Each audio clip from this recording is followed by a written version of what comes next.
형제들아, 사람이 만일 무슨 범죄한 일이 드러나거든 신령한 너희는 온유한 심령으로 그러한 자를 바로잡고 너 자신을 살펴보아 너도 시험을 받을까 두려워하라. 너희가 짐을 서로 지라. 그리하여 그리스도의 법을 성취하라. 만일 누가 아무것도 되지 못하고 된 줄로 생각하면 스스로 속임이라. 각각 자기의 일을 살피라. 그리하면 자랑할 것이 자기에게는 있어도 남에게는 있지 아니하리니 각각 자기의 짐을 질 것이라. 가르침을 받는 자는 말씀을 가르치는 자와 모든 좋은 것을 함께하라. 스스로 속이지 말라. 하나님은 업신여김을 받지 아니하시나니 사람이 무엇으로 심든지 그대로 거두리라. 자기의 육체를 위하여 심는 자는 육체로부터 썩어질 것을 거두고 성령을 위하여 심는 자는 성령으로부터 영생을 거두리라. 우리가 선을 행하되 낙심하지 말지니 포기하지 아니하면 때가 이름에 거두리라. 그러므로 우리는 기회 있는 대로 모든 이에게 착한 일을 하되 더욱 믿음의 가정들에게 할지니라. 아멘. 할렐루야. 아멘. 이 시간은 때가 이름에 거두리라는 제목으로 함께 은혜를 나누도록 하겠습니다. 거룩하신 주님, 각 사람의 마음을 아시고 사정을 아시는 주님, 이렇게 사정이 다르고 생각이 다르고 성품이 다른 우리가 예수 그리스도의 보혈로 씻은 바 되어 하나님의 자녀가 되어 한자리에 모였사오니 감사를 드립니다. 우리를 묶는 힘도 예수 그리스도의 보혈이요, 우리를 깨끗게 하는 힘도 예수 그리스도의 보혈이요, 우리가 세상에 나가 하나님께 영광을 돌리게 할 수 있는 힘도 예수 그리스도의 보혈인 줄 믿사오니 오직 예수 그리스도의 보혈로 뿌림을 받는 이 시간 속에 성령의 감동으로 충만함을 받아 오늘 선포되어지는 말씀이 심령골수에 새겨지게 하시고 이 말씀에 온전히 순종하는 삶이 되어 하나님께 영광을 돌리게 합당한 성령의 열매를 풍성히 맺게 하여 주시옵소서. 오늘은 때가 이름에 거두리라는 제목으로 말씀을 나누고자 하오니 우리가 심을 줄을 알게 하시고 기다릴 줄을 알게 하시고 거둘 줄을 알게 하시되 무엇을 심고 무엇을 거둬야 될지를 분별하게 하여 주시고 우리의 삶에 가장 소중한 것이 무엇인지 오늘 다시 한번 심령에 새기게 하여 주옵소서. 우리를 원하신 예수 그리스도의 이름으로 간절히 기도하옵나이다. 아멘. 할렐루야. 아멘. 오늘 말씀은 교리적이라기보다는 생활의 실천적인 말씀입니다. 그래서 연구하고 어렵게 고민하고 이런 말씀이 아니라 받아들인 그대로 내가 어떻게 살 것인가 하는 부분에 있어서 더 마음을 써야 될 줄로 압니다. 이렇게 우리에게 말씀을 주시는 이유는 우리를 얽어매려고 하는 게 아니라 우리의 삶을 좀 더 풍성하고 자유롭고 은혜롭고 그래서 우리의 삶에 유익이 되게 하려고 성령께서 말씀을 주시는 겁니다. 그래서 하나님 말씀대로 살면 손해가 없습니다. 그런데 많은 분들이 주저하는 이유가 뭔가 현실적으로 손해가 날 것 같은, 뭔가 포기해야 될 것 같은, 뭔가를 내놔야 될 것 같은 생각들을 하는데 사실은 흔히 하는 말로 죽을 때 아무것도 갖고 가지 못할 것들입니다. 그래서 우리 마음속에 하나님은 독생자도 아끼지 아니하시는 분이다. 그러므로 성령께서 우리에게 하시는 말씀은 반드시 유익이 있고 반드시 영광이 있고 반드시 선한 결과를 맺는 말씀이기 때문에 나에게 하신 말씀이다. 나는 100% 믿고 100% 순종하는데 나를 드리겠다. 이런 기본적인 신념들을 가지시고 말씀을 들으시기를 부탁을 드리겠습니다. 오늘 말씀은 여러분이 성경 가진 일반적으로 요즘 보급되는 성경에도 표시가 되어 있지만 동그라미가 딱 중간에 하나 있습니다. 두 단락으로 되어 있다 그 말이죠. 그런데 한 장으로 묶어놓은 거니까 사실은 한 뜻을 담고 있는 거예요. 그런데 마치 전혀 다른 내용 같지만 알고 보면 하나의 뜻을 담고 있다. 그래서 두 단락으로 된 이 말씀을 두 단락으로 나눠 설명하고 그리고 이것이 하나의 뜻이라고 하는 것을 정리를 하도록 하겠습니다. 1절을 보면 형제들아 사람이 만일 무슨 범죄한 일이 드러나거든 신령한 너희는 온유한 심령으로 그러한 자를 바로잡고 너 자신을 살펴보아 너도 시험을 받을까 두려워하라. 이렇게 되어 있어요. 이런 말씀 따르려고 하면 오늘 우리나라의 정치판에 발을 디뎌서는 안 됩니다.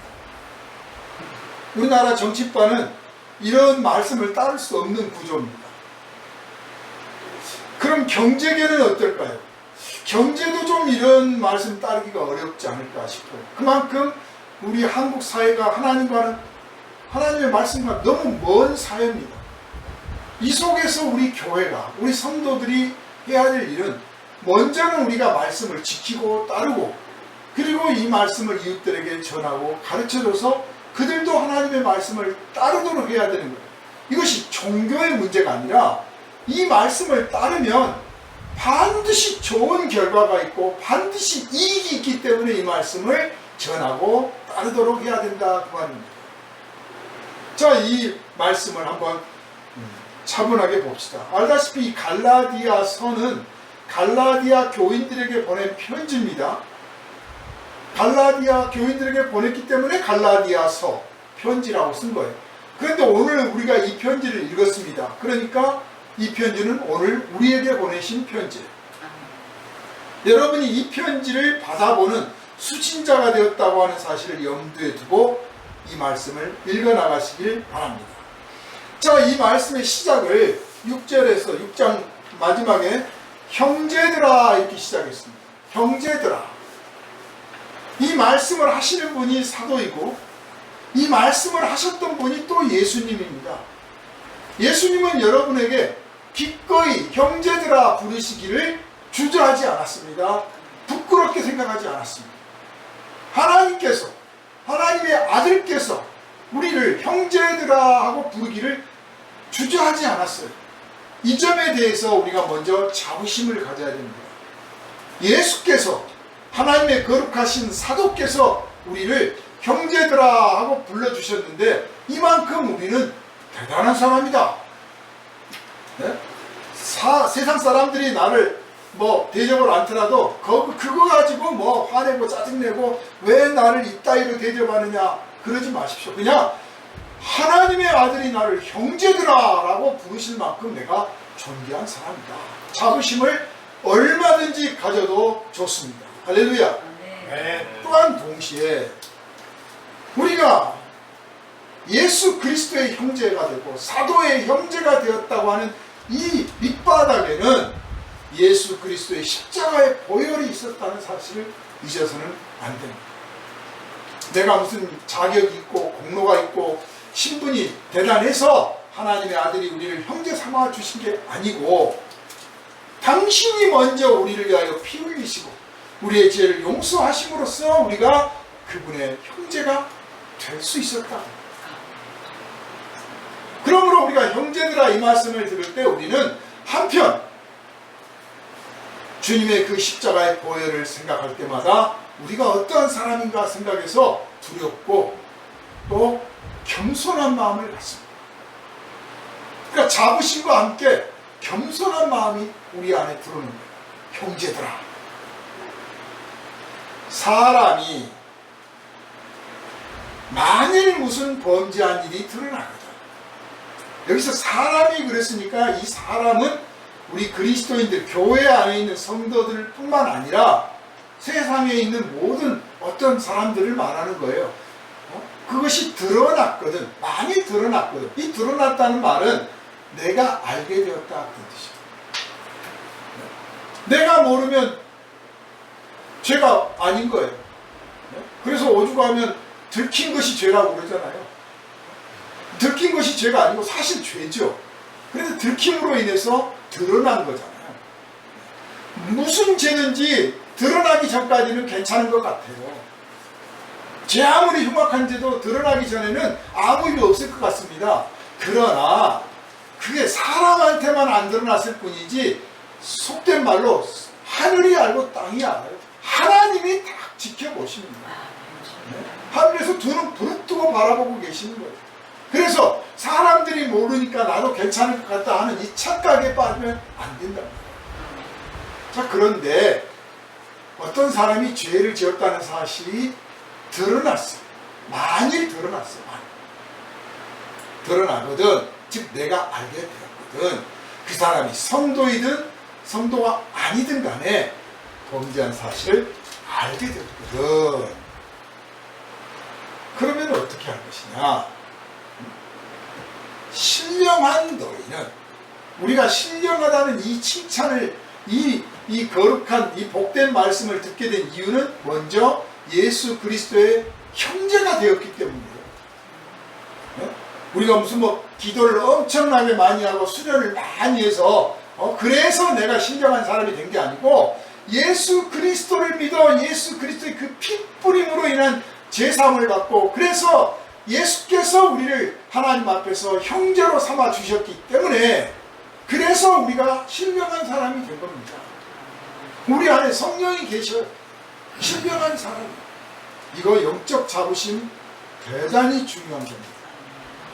신령한 사람 찾아다니지 마세요. 네? 무당이 신령하고 무슨 점쟁이가 신령한 거 아닙니다. 어디 산에서 기도 많이 한 사람이 신령한 게 아니고, 성령 받은 사람이 신령한 사람인 줄 믿으시길 바랍니다. 아멘. 내가 기도하면 돼요. 내가 말씀 앞에서 엎드려 그 말씀을 따라가면 내가 바로 세상에서 신령한 사람이에요. 그래서 신령한 너희는, 나 신령한 사람이야, 예수 믿는 하나님의 자녀야, 이 자부심만 갖지 말고, 신령하기 때문에 온유한 심령을 먼저 품어라. 온유하심. 예수 그리스도의 마음을 품으라 그 말이에요. 온유하다라는 말은 예수께서도 마태복음에 말씀하신 것처럼 온유한 자는 복이 있나니 그러셨잖아요. 이 온유하다라는 뜻은요, 마땅히 화를 낼 것을 화를 내지 않는 것이 온유함이에요. 보통 옹졸한 사람들은 자기 귀에 거슬리면 화를 냅니다. 근데 그런 옹졸한 사람이 아니라 나름 정의로운 사람들은, 나름 철학 있고 지성 있고 정의로운 사람 있잖아요. 이런 사람들은 불의한 일을 봤을 때 화가 나요. 죄를 지은 사람을, 그 죄를 발견했을 때 화가 나요. 저따 이 녀석이 말이야, 저런 녀석은 혼나야 돼, 이렇게 화가 나요. 이게 이 화를 멈추고 다스리고 누그러뜨려서 화를 내지 않고 따뜻하게 대해주는 것, 이것을 온유하다고 말합니다. 예수님은 온유하신 분입니다. 그래서 우리가 뻔뻔스럽게도 죄 많이 짓고도 주님 앞에 나가서 용서해 주십시오 기도도 하고, 하나님 아버지 이런저런 것이 필요한데 좀 도와주세요, 살려주세요도 하는 거예요. 그분이 온유하시기 때문에. 만약에 하나님께서 온유하지 아니하시면, 하나님의 아들이 온유하지 아니하신 분이면 우리가 어떻게 감히 하나님 앞에 나가겠습니까? 한 발짝도 접근 못하는 거죠. 박살나는 거죠. 그런데 진노 중에 참으시고 분노를 다스릴 줄 아시는 분이에요. 온유하신 분이에요. 그래서 우리가 예수를 믿는다, 예수 그리스도의 보혈 높이 그 죄사함을 받아서 하나님의 자녀가 됐다, 예수 십자가 믿는다, 어떤 표현을 하든 간에 내가 예수 믿는다라고 하는 사람이라면, 그 하나님의 아들 온유하심 때문에 우리가 예수를 믿게 되었으므로, 첫 번째, 예수 믿는 사람의 첫 번째 성품 특징이 뭐냐? 온유함이에요. 온유함. 어떤 분들은 예수 믿고 나서 입 바른 소리 잘합니다. 그렇게 살지 마, 그러다 지옥 간다, 너 하나님한테 매맞을 줄 알아, 말도 잘해요. 그런데 그런 자신은 그 하나님께서 온유함으로 자기를 구원해 준 줄을 잊어버린 거예요. 내가 하나님 앞에서 무슨 할 말이 있겠냐? 나 같은 죄인을 구원해 주셨는데, 이렇게 생각한다면 다른 사람의 허물과 약점을 보고 함부로 말하고 그러는 게 아니라 꼭 눌러 참을 줄 알아야 돼요. 온유함으로 대하는 거, 오히려 따뜻하게 되죠. 그러면 틀림없이 이 대목에서 화를 낼 줄 알았는데, 짜증 낼 줄 알았는데, 분노를 터뜨릴 줄 알았는데 오히려 따뜻하게 대주니까 이 사람의 마음이 뒤집어지는 거예요. 녹는 거예요. 진짜 회개는 그렇게 일어나는 거예요. 매 맞기 싫어서 감옥에 갇힌 사람들이 뭐 재판받을 때 잘못했습니다, 다시는 안 그러겠습니다, 회개하는 것 같은데 그거는 벌을 좀 적게 받으려고 하는 거예요. 진짜 회개는 벌을 적게 받으려고 아니라 심령이 녹아서요. 나 같은 사람도 용서해 주는구나, 나 같은 사람을 참아주는구나, 나 같은 사람의 장점도 드러내 주시는구나, 나 같은 사람의 허물과 죄를 덮어주시는구나. 이럴 때 진짜 회개합니다. 우리 그 잘 아는 레미 제라블, 잔발장이 그 수도원에서 은잔 훔치지 않습니까? 그런데 그거를 왜 다른 것도 안 가져갔느냐고 덮어줄 때 진짜 속에서 녹는 거잖아요. 나 같은 죄인을 주신 그 온유함에 심령이 녹았잖아요. 진짜 회개가 일어나요. 그래서 우리가 지금까지 나 이만하면 많이 변했어요, 나 정말 느긋해졌습니다, 나 많이 따뜻해졌습니다, 뭐 이렇게 스스로 말할지 몰라도 예수님 생각에서 이전보다 몇 배로 더 온유한 사람 되기를 소망하시고 결단하시기를 주님의 이름으로 부탁을 드립니다. 아멘. 이렇게 온유한 심령으로 그 사람의 죄를 보라고, 그 사람을 보라고.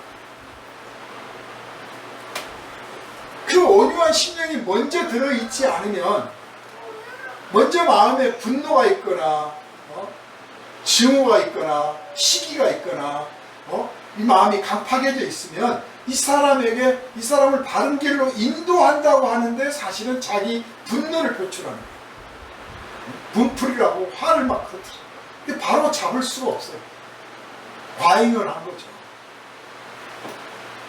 온유한 심령 만드는 훈련 정말 많이 해야 됩니다. 우리가 아령 들고 엽기 들고 철봉 매달리고 많이 해야 알통 생기잖아요. 근육 생기잖아요. 네? 복근도 뭐 그냥 한두 번 잇몸 운동해가지고 복근이 생깁니까? 정말 수십 번, 수백 번, 수천 번, 수만 번을 해야 복근이 왕자가 다 생기잖아요. 마음의 능력도 마찬가지입니다. 마음의 능력도, 그 온유함이라고 하는 능력도 한두 번 마음 먹어서 되는 게 아닙니다. 면역력이라고 하는 것이 근육이 풍성한 사람에게서 나타난다고 그래요. 마음의 면역력. 네? 정말 화가 막 이쯤 되면 화가 아주 뭐 하늘을 찢었을 것 같은데 전혀 화를 내지 않고 따뜻하게 붙잡아 주는 그런 진짜 능력은 단숨에 나오는 게 아니다. 마음의 훈련이 필요합니다. 그래서 우리 일상생활에서 막 화나고 짜증나고 분노가 솟구치고 막 자다가도 벌떡 일어나 잠을 이루지 못할 만큼의 그런 일들이 일어나고 있는 이유는 나를 하나님께서 훈련시키는 과정입니다. 네 마음 다스려라. 이럴 때 네가 온유함을 배워야 한다. 이것이 누구를 위한 것이냐? 너 자신을 위한 것이다. 우리가 온유하면 손해보는 것 같잖아요. 그래서 온유하지 못해요. 내가 이 화를 내지 않고 내가 참으면 내가 손해보는 것 같아. 이 대목에서 내가 화를 내야 내가 나를 살리는 것이고 나를 챙기는 것 같아서 화를 낸단 말이에요. 그러나 그렇지 않습니다. 그게 잘못된 거예요. 내가 마땅히 화를 낼 수 있는데도 화를 내지 않을 때 그 사람한테 이익이 가는 게 아니라 나한테 이익이 오는 거예요. 나를 위해서 우리가 무엇이든지 내가 먼저 이익이 되어야 되겠습니까? 이것을 우리 성령께서 우리에게 가르쳐 주십니다. 그러므로 사람이 만일 무슨 범죄한 일이 드러나거든, 감춘다고 감췄는데 드러났다든지, 이거 뭐 재판을 받고 있다든지, 언론에서 떠들었다든지, 어쨌든 간에 소문이 났다든지 이런 이야기들을 들으면 화부터 펑 내면서 내가 이런 대목에서 화를 내야 정의로운 사람이야 이러지 말고 먼저 마음에 심령에 온유함이 깃들도록 해야 합니다. 최근에 벌어진 일들을 보면 주고받고 하지 않습니까? 세상 일이. 누구를 막 헐뜯으면 결국 자기도 헐뜯음 당하고, 누구 자식 뭐 문제가 많다고 떠들어대면 결국 자기 자식도 문제 많다고 떠들어대고, 다 주고받고 되는 거예요. 아마 뼈저리게 느낄 겁니다. 이게 무슨 짓인가? 하나님의 말씀을 따르려고 하면 정치고 사상이고 무슨 집단 이익이고 다 내려놓고 오직 말씀에 순종하려고 해요. 어느 편이 되려고 해서는 하나님의 말씀을 못 따르는 거예요. 그냥 조심해야 되는 거예요. 두려워야 되는 거죠. 어찌됐든 간에 내가 알게 됐어요. 사람의 죄. 그래서 이 사람의 죄를 알게 되면 단계가 그러지 않습니까? 어떤 사람이 죄가 있다. 그러면 이제 좀 지혜롭고 현명한 사람은 이 사람이 진짜 그런 죄를 지은 거 맞아? 이렇게 생각을 합니다. 또 두 번째 단계는 이게 진짜 죄인가? 사실이 그렇다면 이게 진짜 죄인가? 나름 합리적이에요. 침착하게 합니다. 그렇게 해서 정말 이 사람이 지은 죄가 맞고 이 사람이 지은 것이 죄다라고 하면 이제 그러면 이걸 어떻게 할 것인가? 어떻게 할 것인가? 이 성질 급한 사람들은 이 단계가 무지하게 짧아요. 심지어는 건너뛰어버려. 뭐 물어보지도 않고 따지도 않고 딱 건너뛰어가지고 바로 듣자마자 그 XX가 하고 바로 옆부터 나오고 이제 정죄를 하는 거예요. 자기가 재판관 돼가지고 판결까지 내려. 그런 놈들은 그냥 싸워야 돼. 어디 가서 죽어야 돼. 아주 자기가 재판까지 하는 거예요. 그런데 그러기 전에 아니 심지어는 어디 가서 진짜 유죄 판결을 받아서 그 사람이 이러이러한 죄를 지었다 하더라. 아니 재판을 했는데 유죄 판결을 받았다고까지 들었다고 하더라도 이 사람을 죄인이 아니라고 하는 것이 아니에요. 죄인이다. 죄인이 아니라고 감싸는 것이 아니라 혹은 죄가 없을 것 같다라고 하는 게 아니라 그래 죄인이다. 그렇지만 하나님께서 나를 어떻게 대하셨나? 예수께서 나를 어떻게 대하셨나? 이렇게 생각을 하면서 그 다음 단계로 바로 넘어가지 말고 일단 마음에서 지체해라. 재판을 해고하고 당장 처벌하고 당장 징계하고 응징하려고 하지 말고 먼저 한 템포를 탁 늦춰봐. 그게 온유함 훈련이에요. 그런데 옆에서는 그거를 못 참을 겁니다. 이 대목에서 왜 그렇게 지체를 하느냐고 막 분노할 거예요. 왜 그래야 되냐면요. 첫째요. 처벌이라는 그 결과가 우리가 기대한 것보다 훨씬 더 큽니다. 무슨 말이냐면 어떤 학생이 학교에서 그래 뭐 조그마한 거 하나를 훔쳤다고 치자요. 그런데 이 학생을 이제 처벌하는 방법으로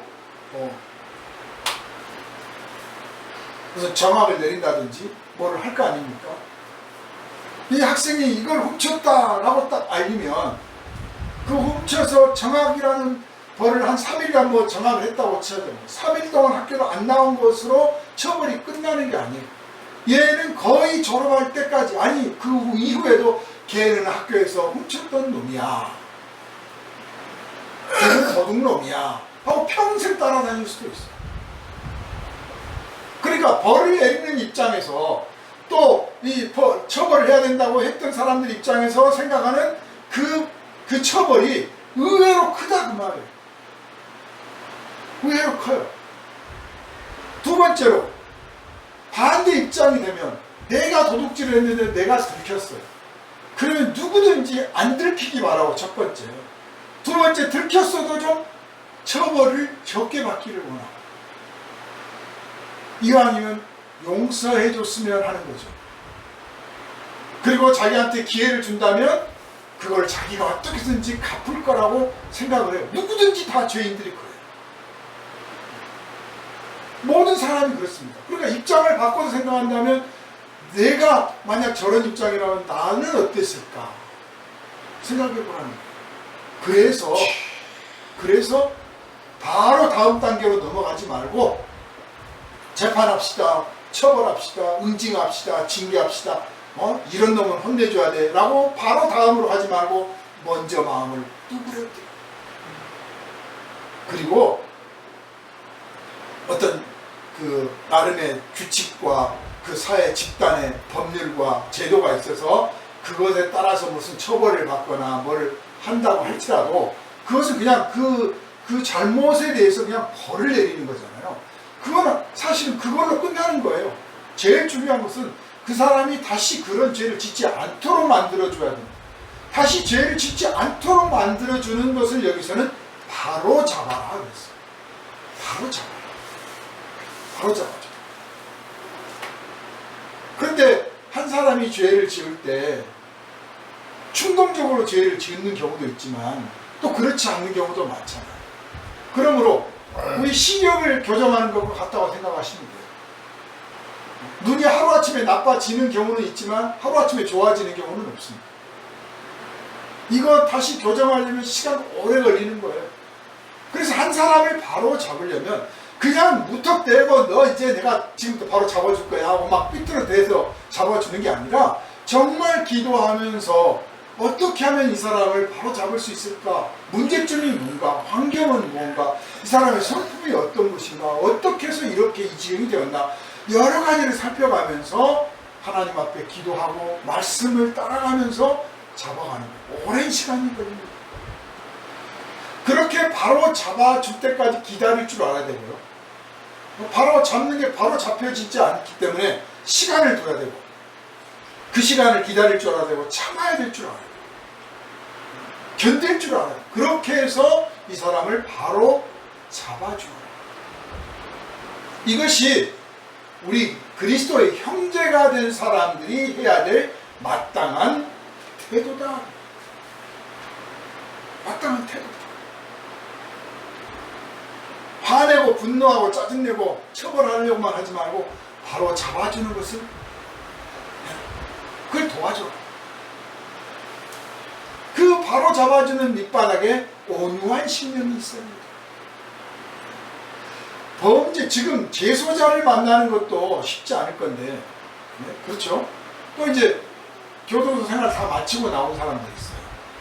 근데 막상 나와보니까 갈 데가 없는 분들 있죠. 그런 분들을 특히 이제 아주 중죄인들, 뭐 절도죄라는 이런 분들 말고, 뭐 살인, 뭐 이런 죄를 많이 지어가지고 커가지고 정말 어디 가도 적응할 수 없는 그런 사람들이 있어요. 그런 사람들을 따로 수용해 주는 곳이 있습니다. 정부에서 만든 게 아니고 민간인들이 해요. 자기 비용을 들여서. 물론 때로는 이제 국고에서 좀 보조도 해주죠. 그래서 거기서 사회에 나가는 동안에 적응할 수 있는 기간도 주고 심지어 거기서 눌러 사는 사람들도 있습니다. 그때 거기서 일하는 분들의 마음가짐이 어떨까요? 저 사람이 한때 범죄자이기 때문에 다음에 범죄자가 안 된다고 보장 못하는 거예요. 우리들 한번 경계심 품으면 그러잖아요. 저 사람 예전에도 그랬는데 또 한다, 안 한다는 보장 어디 있어? 한번 이런 마음 들면 끊임없는 경계심이 밑바닥에 있어요. 사람들의 마음이 비칩니다. 다 압니다. 그런데 온유한 사람들은 어떠냐? 그래, 그럴지라도 내가 당하지 뭐. 어쩌겠어. 당해야지. 하나님이 세우신 뜻이 더 큰데 그걸 우선하는 거예요. 내가 당하면 당하지 뭐. 그리고 또 믿어주는 거예요. 나라도 그랬을 텐데 반대로 말하는. 그렇게 해서 그런 사람들이 사회에 적응도 하고 변화를 받습니다. 이런 데 우리가 관심을 가져야 되는 거죠. 한 사람을 우리들 무리 속에서 나쁜 사람 꺼내가지고 제거하는 일은 쉽습니다. 근데 그 나쁜 사람을 변화시켜서 선한 사람이 되게 만드는 일은 쉽지 않습니다. 오래 걸리고, 시간도 오래 걸리고, 많은 노력이 필요하고, 많은 협조가 필요해요. 그래서 주님이 말씀하시는 거예요. 형제들아, 네가 그리스도의 형제가 되었다는 걸 잊지 마라. 네가 먼저 그 사람을 형제로 맞이해라. 그러면 그 사람이 너 변하듯이 그 사람도 변하리라. 이렇게 말씀을 하십니다. 그래서 1절부터 시작하는 이 부분은 이제 중심이 뭐냐? 죄를 지은 사람을 어떻게 대할 것인가 하는 거예요. 죄를 지은 사람을 어떻게 대할 것인가. 두 번째로 이제 그런 사람에게 온유한 심령으로 바로 잡으려고 해라. 또 바로 잡아주어라. 그런 일에 너의 심령을 쓰고 에너지를 써라. 그런데 그런 사람을 보고 먼저 너를 돌아봐라. 너는 어떤 사람이야? 너 자신을 살펴보아 너도 시험을 받을까 두려워. 마귀가 속삭이고 사탄이 흔드는데 죄 안 질 사람 어디 있습니까? 신약 성경 보십시오. 예수 그리스도께 직접 배운 제자들, 사도들도 사탄이 흔들어대니까 나 예수 몰라요 하고 배반도 하고 도망도 하고 별짓 다 하잖아요. 하물며 우리는 오죽하겠습니까? 누구든지 사탄의 시험에 빠지면, 마귀의 유혹에 빠지면 누구든지 범죄자가 되는 거예요. 그래서 나도 시험 받을까 두려워해야 돼요. 오늘 우리 그리스도인들이 문제점이 그거예요. 두려워하지 않아. 너무나 자신만만해. 아무 일 안 생길 것 같아요. 그래서 자기도 모르게 이 심령이 지금 병 들어가고 예수 그리스도의 말씀으로부터 벗어나서 엉뚱한 길로 가고 있는데도 깨닫지 못하는 그리스도인들이 많은 이유가 그거예요. 두려워할 줄은 몰라. 마귀의 시험을 두려워해야 되는 거예요. 우리가 마귀보다 세지 않습니다.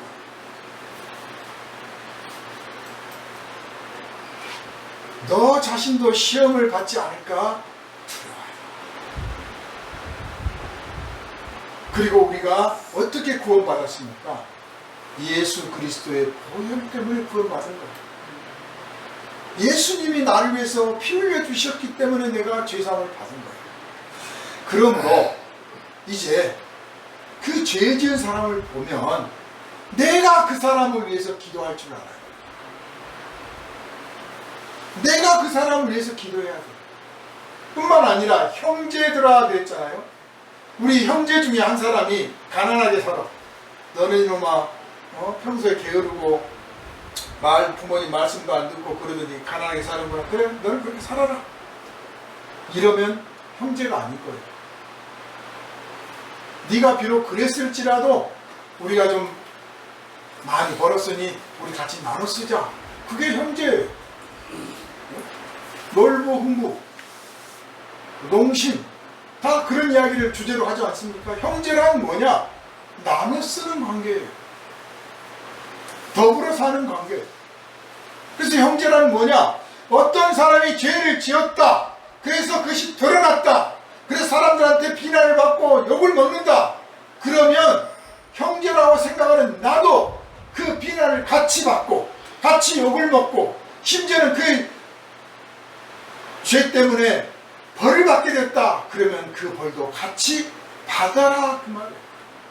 그 말씀을 너희가 서로 짐을 지라. 너희가 짐을 서로 지라. 그리하여 그리스도의 법을 성취하라. 그런데 내가 화를 내지 않는 것까지는 할 수 있을 것 같아. 그래 참지 뭐. 에이 내가 그래 기다리지 뭐. 할 수 있을 것 같은데 짐을 같이 지는 거는 못할 것 같은 거예요. 예수님은 우리 짐을 져주셨는데 하나님의 아들은 우리 죄인의 짐을 져주셨는데 죄인이었던 우리는 죄인을 보고 그 짐을 같이 못 져. 비난 같이 못 받아요. 아이 저 사람 난 몰라요. 미안하지만 우리 저기에서 나가주시면 안 될까요? 같이 욕먹기 싫거든요. 아니 죄는 저 사람이 졌는데 왜 우리가 같이 벌을 받습니까? 이게 우리들의 지금 심정이에요. 하나님 보실 때는 참 안타까운 거죠. 나는 너희를 위하여 내 아들도 아끼지 아니하였는데 너희끼리는 그것도 못하냐.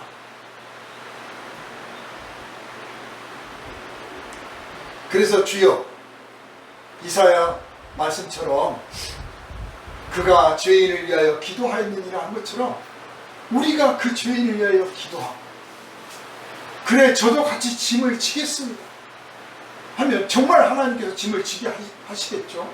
또 아닐 수도 있어요. 그럴 때 이것을 기꺼이 받을 줄 알아요.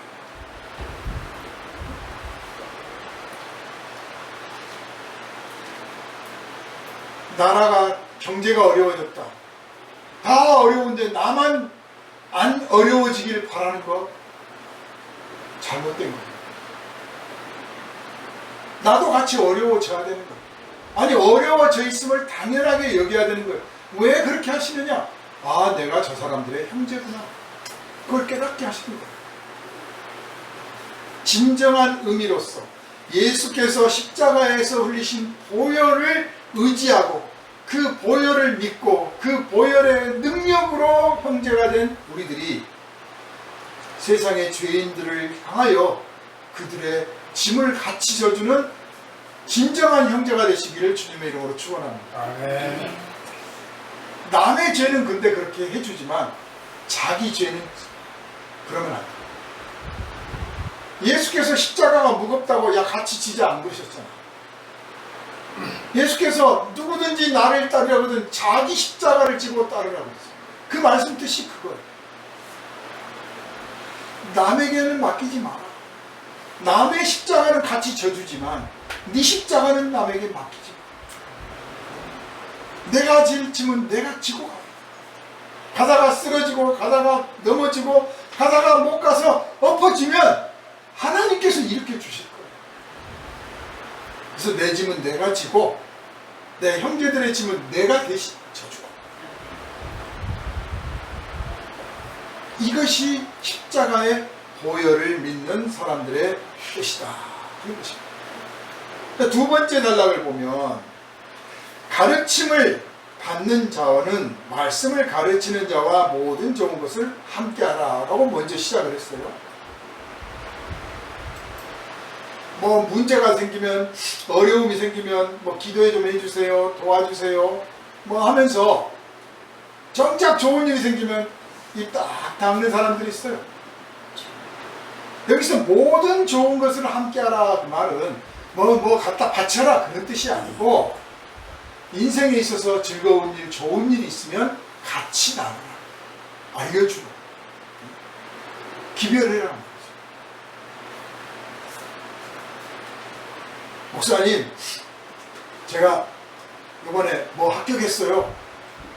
좋은 일 생기면 좀 알려주고 집사님 지난번에 기도해 주시더니 제가 이번에 이렇게 잘 됐거든요. 알려주고 이렇게 서로 좋은 것을 알려줄 때 마음에 그 배가 되는 그 기쁨이 증폭이 되는 거예요. 그것이 보람이거든요. 우리가 예수님한테 뭘 갖다 바치겠습니까? 예수님한테 뭘 드릴 게 있어요? 다 하나님이 주신 겁니다. 그래서 우리가 좋은 일이 있으면 주님 감사합니다 말씀드리잖아요. 그러면 하나님께서 그래 기쁘다 나도 기쁘다 네가 잊지 않고 나한테 고마움을 표시하니 내가 더욱 기쁘다 그런 뜻입니다.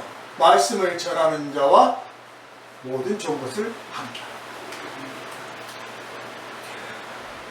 말씀 중심 교회 중심, 하나님 중심 이런 표현들이 있습니다. 장로교에서 주로 많이 쓰죠. 말씀 중심, 하나님 중심, 교회 중심. 그런데 말씀을 전하고 가르치는 사람이 없으면 그 말이 이루어지겠습니까? 교회가 구성이 되는 첫 번째가 말씀을 전하는 사람이 있기 때문에 되는 거예요. 말씀을 가르치는 사람이 있기 때문에 교회가 이루어질 수 있는 거예요. 그래서 교회가 말씀을 가르치는 사람 중심으로 뭉치고 그 말씀을 가르치는 사람 중심으로 동고동락할 때 교회가 강한 힘이 나타나는 것입니다. 어렵고 힘든 일이 있으면 기도를 부탁하고 찾아와서 뭐 같이 좀 의논하자고 하는데 막상 좋은 일이 생기면 나타나지 않는 그런 사람들이 세상에 참 많습니다. 그러면 안 된다는 거죠. 그냥 평소의 생활 속에서 맛있는 음식 생각 먹다 보면 이거 우리 저 권사님 드려야 되는데, 우리 장로님 이거 좋아하시겠네, 이거 우리 목사님 좋아하시겠네, 또 반대로 이거 우리 성도님이 이거 좋아하실 것 같은데, 이렇게 서로 정을 나눌 수 있는 기초가 어떤 거냐?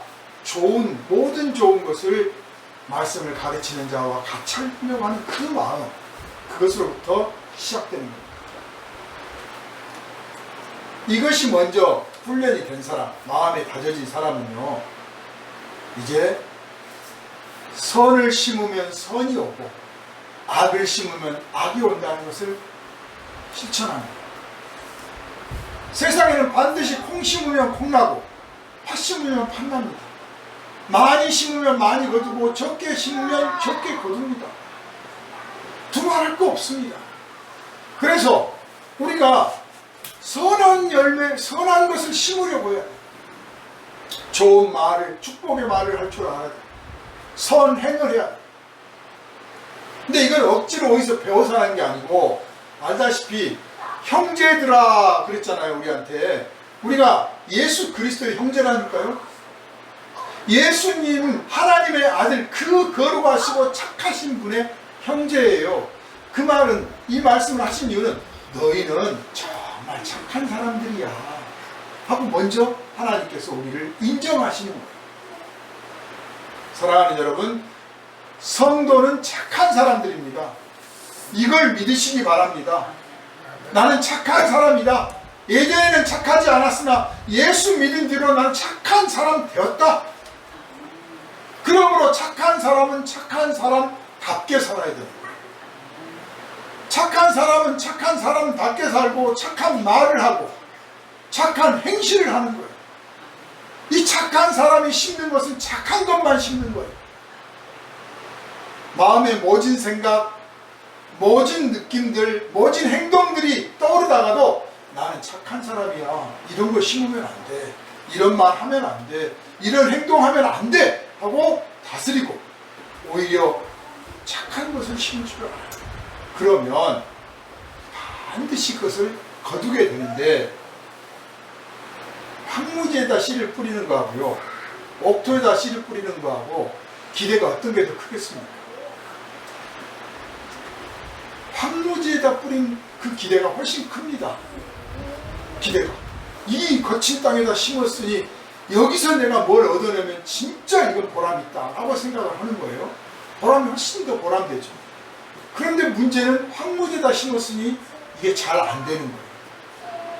옥토 옆에 그냥 옥토에다 심은 사람은 막 30배, 60배, 100배를 얻었는데, 나는 이 황무지 같은 사람한테 심었는데 도무지 결과가 안 나와. 그러니까 다시 말하면 아주 착하고 순하고 정말 예수도 잘 믿고 법 없이도 살 사람한테 잘해주면 당연히 좋은 결과들이 나오죠.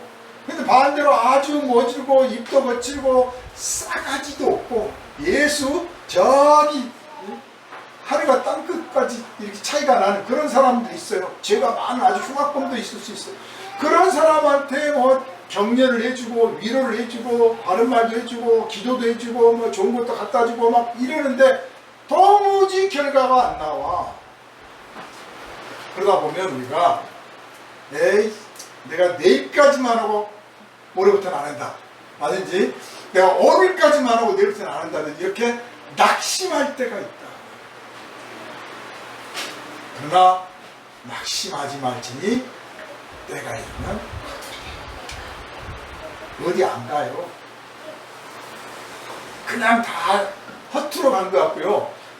받아만 먹기만 하고 아이고 저 머릿속에 뭐가 들었나 도대체 감사할 줄도 모르네 그럴 것 같죠? 다 기억해요. 다 알아요. 그리고 나중에 그 말합니다. 내가 큰 말도 안 듣고 꼬장부리고 정말 성질 엄청났을 텐데 그래도 화 안 내고 나한테 잘해줘서 고맙습니다. 그때 진짜 보람 느끼는 날이니까 내가 황무지에 씨 뿌리기를 잘했지. 뭐 여러분 우리 자신은 옥토였습니까? 네? 그 강한옥 가다가 예수 믿게 된 분들 중에 내가 그래도 착한 일을 많이 했기 때문에 하나님이 나를 구원해 주신 것 같아 이렇게 착각들 하시는 분들 있어요. 안 그래요. 안 그래요. 정말 알고 보면 내가 하나님 앞에 진짜 나를 딱 꺼내놓고 보면 얼마나 더러운지 몰라. 죄인 중에 괴수예요. 그런 나를 하나님이 참아주시고 그 예수의 피로 구원하시고 하나님의 자녀로서 하나님의 영광을 누리며 살 수 있도록 이렇게 해주셨으니 나도 참아야지, 나도 먹은 값은 해야지, 나도 받은 값은 해야지 이렇게 생각하면서 어떤 사람의 죄가 드러나더라도 꼭 참고 바로 잡아주시되 정말 모든 사람에게 다 할 수는 없겠지만 이웃들에게 선한 일로 심으시길. 그 가운데 믿는 형제들, 우리 교회 안에서 믿음의 형제가 된 사람들을 더 많이 해야 돼. 우선순위를 두라는 뜻이 아니고요. 우선이 아니라 더 많이 하라는. 그리스도 안에서 우선순위는 없어요. 예수 믿는 사람이든 안 믿는 사람이든 가족이든 아니든 다 이렇게 사랑으로 돼야 돼. 믿음 안에서 형제된 사람들한테 더 많이 해줘라. 자기 가족들한테 더 많이 해줘라. 그게 당연한 일이다. 왜 이렇게 하느냐면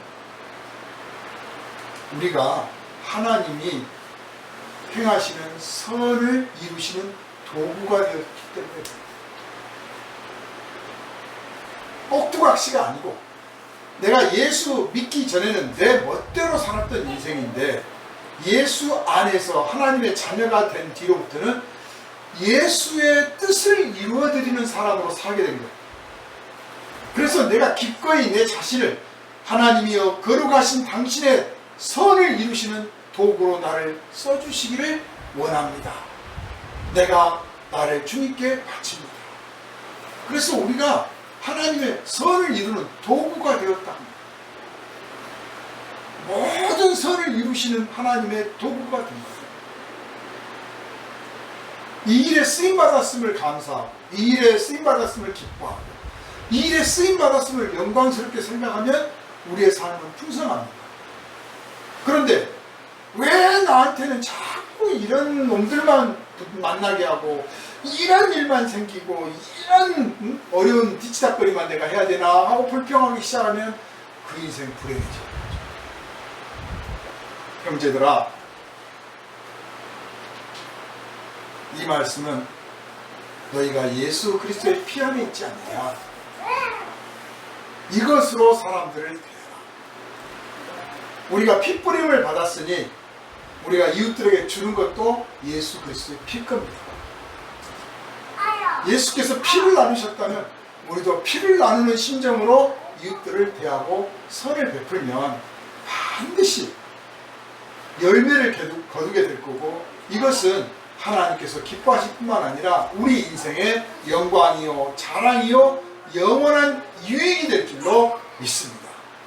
우리 모든 성도들의 심령 가운데 선을 이루고자 하시는 주님의 뜻이 확실히 새겨지기를 주님의 이름으로 축원합니다. 아멘. 거룩하신 주님, 이 시간 우리가 예수 그리스도 안에서 형제 되었음을 먼저 자각함으로 모든 선을 이루시는 주님의 뜻에 따라서 어떤 죄인을 만나든지 우리가 먼저 그를 위하여 기도하고 온유한 심령으로 대하며 그를 주님께로 인도하는 데 힘을 쓸 뿐만 아니라 말씀을 전하는 자와 또 그리스도 안에서 형제된 자들 그리고 그리스도 밖에 있는 자들을 향해서 항상 착한 일을 하고 그 착함을 심어서 착함으로 열매 맺고 그 열매를 다시 되뿌리는 복된 삶을 살게 하여 주시니 감사드립니다. 오직 주의 말씀을 따라 우리들의 삶에서 풍성함이 나타나게 하여 주옵소서. 우리를 구원하신 예수 그리스도 이름으로 간절히 기도하옵나이다.